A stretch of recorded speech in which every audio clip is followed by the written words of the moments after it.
자, 서로 축복하겠습니다. 오늘도 열렬히 하나님을 부릅시다. 한 번 더 축복합니다. 여호와 삼마 당신의 하나님입니다.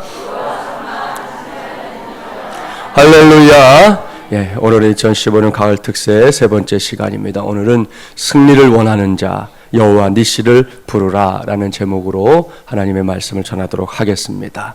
오늘 우리에게 주신 말씀 구약성경 출애굽기입니다. 출애굽기에 대해서는 잘 아실 거라 생각합니다. 요셉의 시대 이후에 애굽에서 이 430년 동안 종살이를 하던 이스라엘 백성들이 하나님의 능력과 은혜를 힘입어 애굽을 탈출하게 된 그 역사를 낱낱이 기록한 책이지요.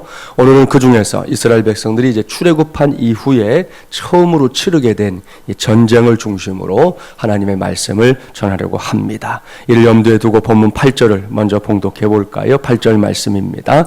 그때에 아말렉이 와서 이스라엘과 르비딤에서 싸우니라.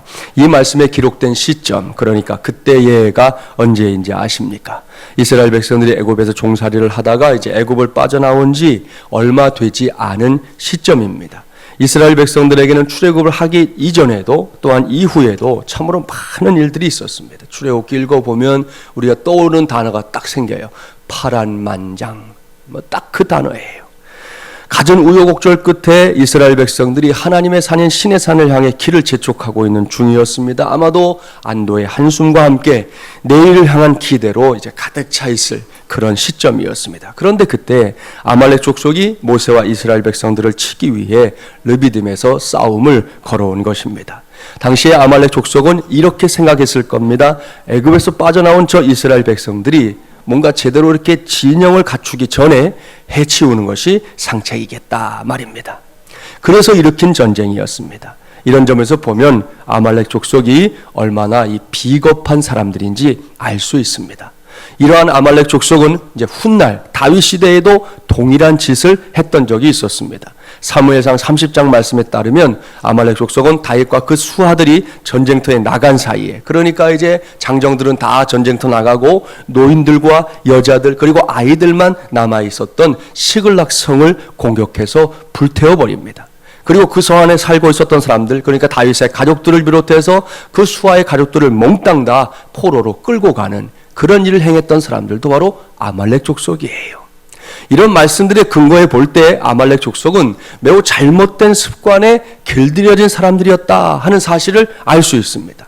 선대로부터 물려받은 고약한 습관이 있었다는 겁니다. 그것은 다른 사람들의 약점을 틈타는 것, 다른 사람들을 우습게 여기는 것, 다른 사람들의 어려움을 빌미로 자신들의 성공을 이루려고 하는 것 등등의 잘못된 습관, 고약한 습관을 그대로 이어받고 있었다는 겁니다. 그것이 모세 시대를 거쳐서 다윗 시대에도 그대로 드러났던 것인데요. 생각해 보십시오. 아니, 물려받을 것이 없어서 이렇게 고약한 습관, 이렇게 정말 손가락질 받을 그런 습관을 물려받는단 말입니까? 사랑하는 세배용사 여러분, 여기서 우리는 믿음의 교훈을 받아야 합니다. 사실 습관 자체가 나쁜 것은 아니지요. 습관 가운데 잘못된 습관이 문제입니다. 습관의 내용이 좋다면 그 좋은 습관은 우리의 인생을 보다 윤택하게 만드는 축복의 통로가 될 수 있습니다. 이것을 기억하고 기왕이면 좋은 습관이 나의 몸에 배일 수 있도록 애쓰는 우리 마중물 예람의 가족들이 되기를 바랍니다. 그 중에 으뜸이 무엇인지 아시죠? 오늘 이 새벽처럼 하나님 앞에서 기도하기를 힘쓰는 습관, 이것처럼 좋은 습관, 이것처럼 귀한 습관도 그다지 많지 않습니다. 그러니 이번 기회에 진짜 좋은 습관 하나를 자기의 것으로 삼는 저와 여러분이 되기를 주님의 이름으로 축복합니다. 다시 본문으로 돌아가 볼까요? 그야말로 고약한 습관을 계승해 온 아말렉 족속이 출애굽한 이스라엘 백성들이 르비딤에 이르렀을 때 그 뒤를 치고 있습니다. 처음에 이 전쟁을 시작할 때 아말렉 족속은 이 전쟁에서의 승리를 장담했을 겁니다. 그러나 웬걸요? 르비딤 전투에서 이러한 아말렉 족속의 생각은 여지없이 무너지고 말았습니다. 본문 9절부터 12절까지의 말씀 함께 봉독합니다. 9절부터 12절 12절입니다. 모세가 여호수아에게 이르되 우리를 위하여 사람들을 택하여 나가서 아말렉과 싸우라. 내일 내가 하나님의 지팡이를 손에 잡고 산 꼭대기에 서리라. 여호수아가 모세의 말대로 행하여 아말렉과 싸우고 모세와 아론과 훌은 산 꼭대기에 올라가서 모세가 손을 들면 이스라엘이 이기고 손을 내리면 아말렉이 이기더니 모세의 팔이 피곤하며 그들이 돌을 가져다가 모세의 아래에 놓아 그가 그 위에 앉게 하고 아론과 훌이 한 사람은 이쪽에서 한 사람은 저쪽에서 모세의 손을 붙들어 올렸더니 그 손이 해가 지도록 내려오지 아니한지라. 아멘. 할렐루야. 사랑하는 여러분, 이 말씀을 유념해서 보기 바랍니다. 앞서 잠시 설명을 드렸죠. 이 전쟁은 아말렉 족속이 나름대로 계산을 하고요, 주판을 다 튕겨놓고는 자기들이 유익하겠다 생각하고 일으킨 전쟁이었다고 말입니다.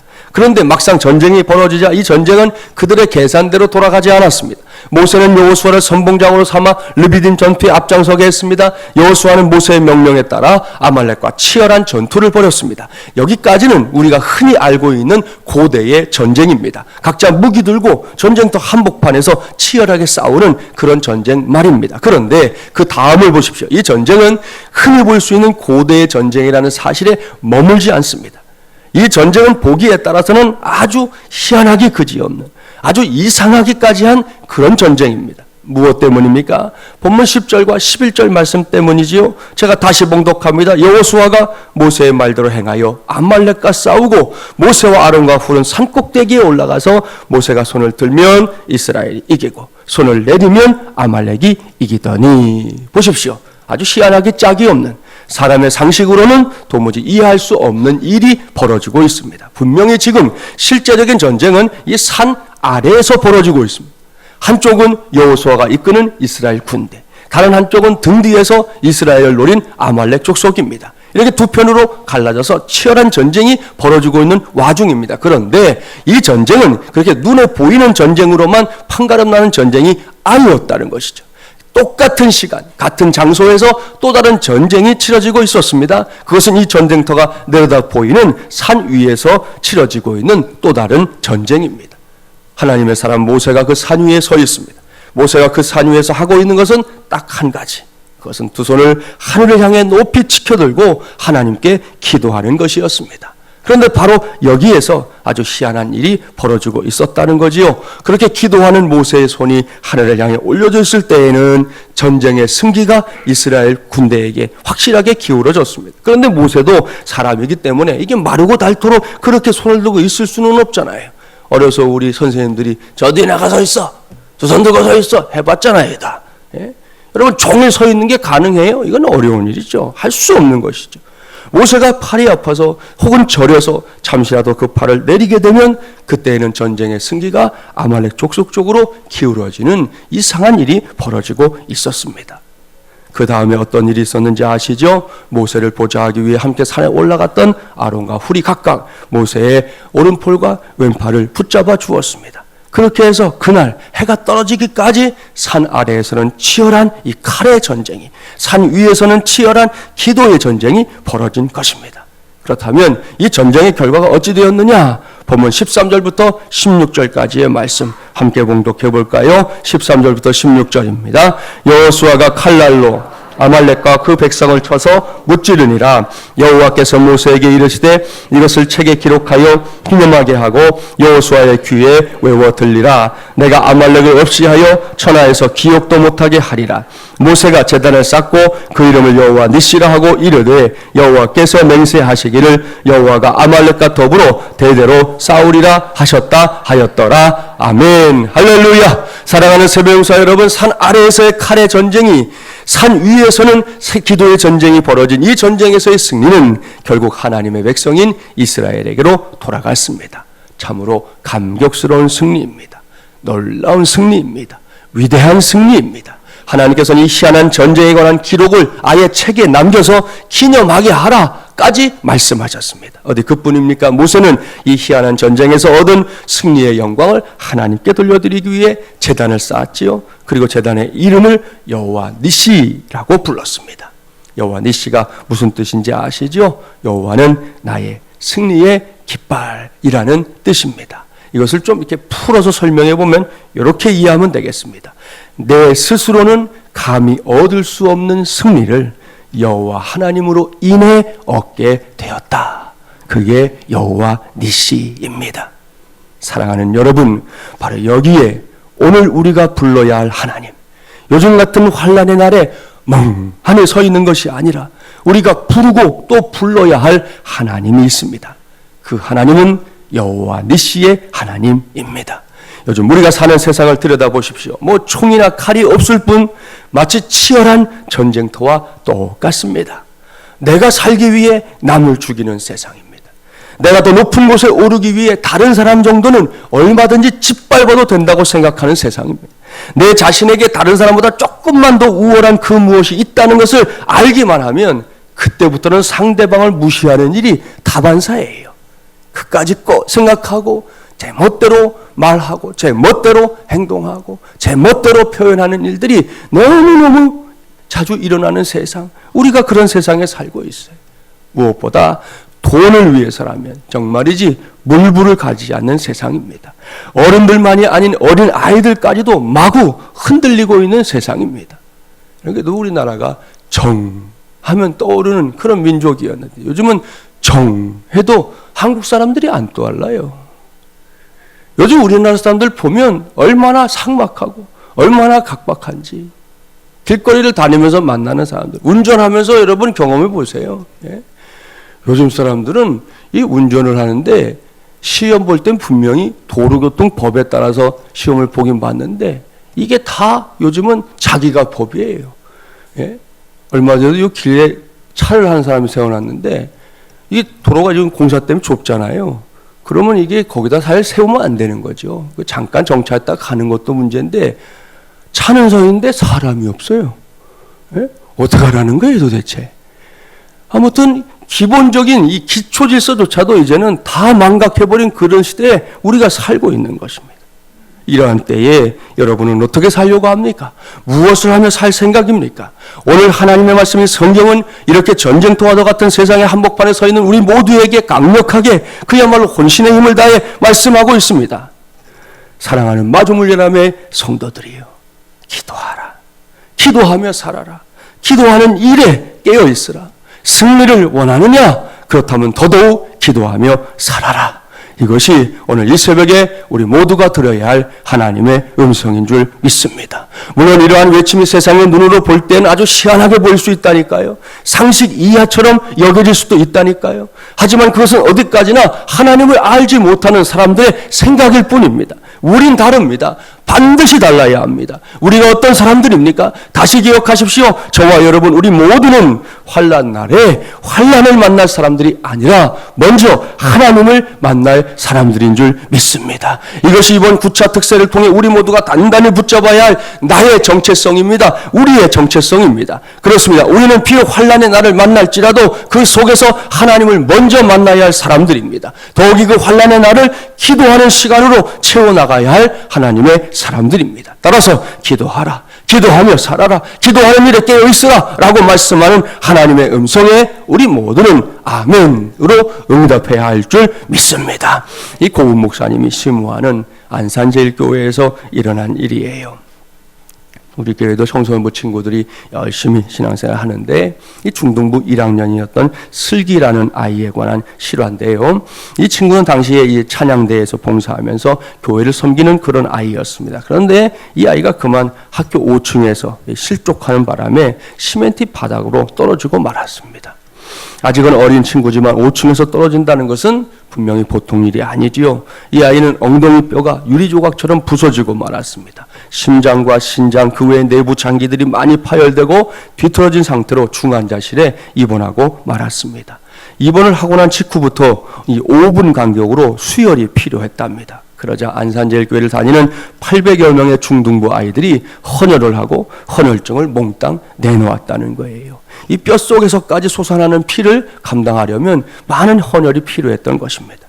중등부 친구들의 친구 사랑은 여기서 그치지 않았습니다. 중등부에서는 담당 목사님의 인도하에 특별 기도회를 시작했습니다. 그렇게 시작된 중등부 친구들의 기도는 이제 릴레이 기도로 이어졌습니다. 그때 슬기의 부모님은 예수님을 안 믿었기 때문에 중등부 친구들은 더더욱 하나님의 능력이 나타나기를 간절하게, 아주 간절하게 구했습니다. 그렇게 시간이 흘러갔습니다. 무려 4개월이 지난 후에야 슬기는 태어날 수 있었는데요. 그렇게 태어난 날 슬기는 어머니의 손을 잡고 교회에 나왔다고 합니다. 머리카락 하나 이상 없이 다 고침을 받고는 교회에 나와서 지금도 신앙생활을 얼마나 열심히 하는지 모른다고 그 담임 목사님이 자랑스럽게 이 아이와 그 부서를 소개하는 글을 읽어본 적이 있습니다. 할렐루야. 사랑하는 세배용사 여러분, 보십시오. 기도만이 절망을 희망으로 바꿀 수 있습니다. 여러분, 우리의 절망을 희망으로 바꾸는 게 두 줌을 불끈 쥐고 그래야지 한다고 되던가요? 그 정도 갖고는 어림도 없다는 거지요. 그렇게 해서는 길이 없다는 거예요. 기도만이 우리의 절망들을 희망으로 바꿀 수 있다는 것이죠. 그러므로 어떤 절망을 만나더라도 어떤 상황에서도 기도를 멈추지 말아야 합니다.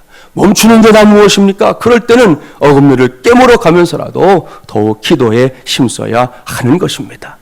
어떤 사람을 놓고 그에게 능력이 있다 이렇게 말할 때 여러 가지가 고려되지만 그 중에 하나가 뭐냐 하면 승리의 확률, 그러니까 저 사람이 승률이 높을 때 사람들은 저 사람이 능력이 있다 이렇게 표현해요. 그렇다면 10%의 승률을 가진 사람이 50%의 승률을 가진 사람과 대등해질 수 있는 길은 도대체 뭘까요? 이 사람의 승률을 따져보니 이 사람은 10%밖에 승리할 길이 없어요. 이 사람은 50%나 갖고 있을 때 어떻게 해야 이게 같아질 수 있냐는 거죠. 해답이 어렵지 않습니다. 10%의 승률을 가진 사람이 5배로 뛰면 되는 거예요. 그럼 능가하고 싶다면 어떻게 하면 됩니까? 10배로 뛰면 되는 거예요. 그러면 능가하는 것이죠. 이렇게 따져보면 사실 승률이라는 것은 그다지 중요하지 않아요. 더 열심히 뛰면 승률은 얼마든지 높일 수 있다는 것입니다. 이러한 원리를 우리의 기도 생활에도 적용할 수 있습니다. 기도가 좋은 이유가 뭔지 아십니까? 예전에 이 휴대전화와 기도의 차이점에 대한 이야기가 사람들에게 이렇게 회자된 적이 있었어요. 예를 들면 이런 거죠. 휴대전화는 장소에 따라 통화가 안 되기도 하지만 기도는 언제 어디서나 통화가 가능하다. 그렇죠. 예. 얼마 전에 그 뉴스 보니까 우리가 3사가 있잖아요. 이동통신 3사. 이 3사 이 본사 쪽 건물들에 갔더니 이 사람들이 고약한 거예요. S로 시작하는 통신사에 가보니까 나머지 두 통신사의 전화가 안 터져요. 예? 요즘 같은 때. 지하에 가도 다 터지는 때 그 건물에 가니까 나머지 통신사 전화가 안 터지는 거예요. 여기만 그런가 하고 K사를 가니까 거기도 안 터지는 거예요. A사로 갔네? 터졌을까요? 안 터졌을까요? 안 터졌어요. 아주 고약한. 아니 그게 요즘 같은 시대에 그렇게 밴댕이 속으로 굴어서 되겠어요? 예? 그거 해주는 게 뭐 대단하다고. 드나드는 사람이 그거 쓰는 사람만 다니는 건 아니잖아요. 아무튼 여러분, 아무리 요즘 잘 이렇게 기지국이 세워져 있다고 그래도 안 되는 데는 안 돼요. 이 내부순환로 쭉 타고 가다 끝에 성산대교에 있는 거기 넘어갈 때 안 되는 통신사가 있어요. 꼭 끊어져, 거기만 가면. 항상 끊어져요. 그런데 기도는 그럴 일이 없다는 거지. 휴대전화 사용 내역은 어디에 남아요? 통신회사에 남지만 기도의 내용은 어디요? 하늘나라에 기록된다. 휴대전화 통화 시 침묵은 쓸데없는 상상을 불러일으켰지. 사람이 지금 뭔 생각하고 있지? 이렇게 생각하지만 기도할 때 침묵은 어떻습니까? 주님께서 알아서 접수하신다니까요. 얼마나 좋은지 몰라요. 휴대전화는 기기를 늘 휴대해야 하지만 아이고 기도는 아무 장비 없어도 통화가 가능하네. 좋은 일이죠. 휴대전화는 부재 중일 때가 있지만 기도는 하나님께서 항시 기다리고 받아주십니다. 마지막, 휴대전화는 로밍이 어렵고 돈도 많이 들지만 기도는 전 세계 어디서나 우주에 가서도 가능하다. 일리가 있죠? 일리가 있어요. 자, 여기서 기도가 갖고 있는 최대의 장점을 요약해 볼 수 있습니다. 그것은 기도에는 특별한 제약이 없다. 바로 이것입니다. 옳습니다. 누구든지 1시간 이상 기도하면 안 된다. 그러면 하늘이 무너진다. 혹은 땅은 꺼진다. 등의 규칙이 있습니까? 없습니다. 기도하려면 일정한 학력 이상이 되어야 할 수 있다. 그런 규칙이 있나요? 없습니다. 기도하려면 잘생겨야 하고 예뻐야 한다. 그런 규칙이 있나요?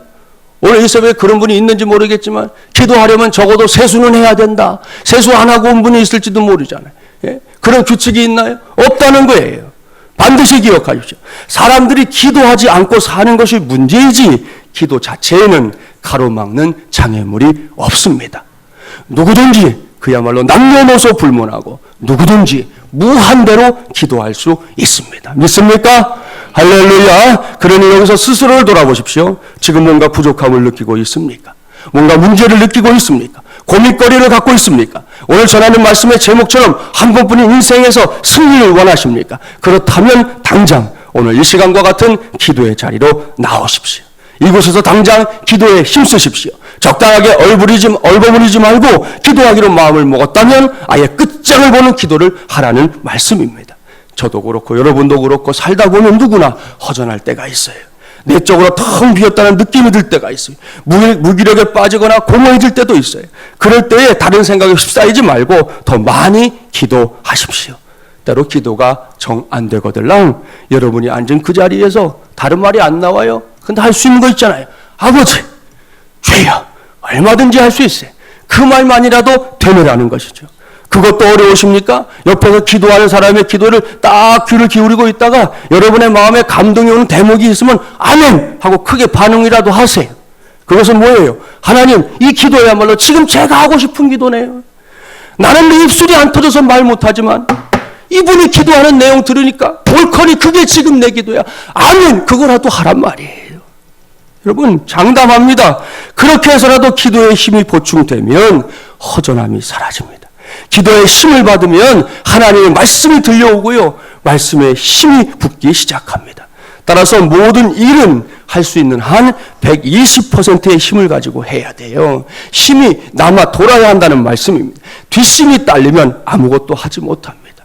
그야말로 넉넉하게 일하고 압도적으로 승리하려고 하면 조금은 과도하게 기도하는 것이 꼭 필요하다는 말씀입니다. 오늘 본문에서 볼 수 있는 모세가 그렇게 기도하고 있지 않습니까? 아말렉과의 전투가 끝날 때까지 이것은 뭐 조금 과도한 게 아니에요. 한참을 넘치고 넘치는 너무나 과도한 기도지요. 여기서 중요한 것은 결론입니다. 이 전쟁에서 누가 승리했습니까? 모세와 이스라엘이 승리했습니다. 그리고 그들은 자신들의 승리로 이끈 하나님의 이름을 불렀습니다. 여호와 니시. 할렐루야. 오늘은 우리 차례입니다. 제9차 특세를 셋째 날 맞이해서 이 세월 깨운 저와 여러분 모두가 하나님의 음성에 꼭 귀를 기울이기 바랍니다. 너희는 여호와 니시를 부르라. 내가 너를 건지리니 내가 나를 영화롭게 하리로다. 승리를 소원한다고 하면서 가만히 있는 것은 어리석은 일입니다. 승리를 소원한다고 하면서 뒷짐지고 물구멍이 바라보고 있는 것은 그것은 어리석은 일이라는 거예요. 승리를 소원한다면 당장 모세처럼 두 손을 들고 하나님을 부르십시오. 그 부르짖음이 하늘에 닿게 하십시오. 당장 오늘 이 시간에 그렇게 하십시오. 오늘 찬송하고 기도할 때 여러분 두 손 들어 하나님 앞에 모세처럼 기도하자는 것입니다. 그래서 하나님께서 허락하시는 위대한 승리가 저와 여러분 우리 마중물려한 공동체의 몫이 되기를 주님의 이름으로 간절히 축원합니다.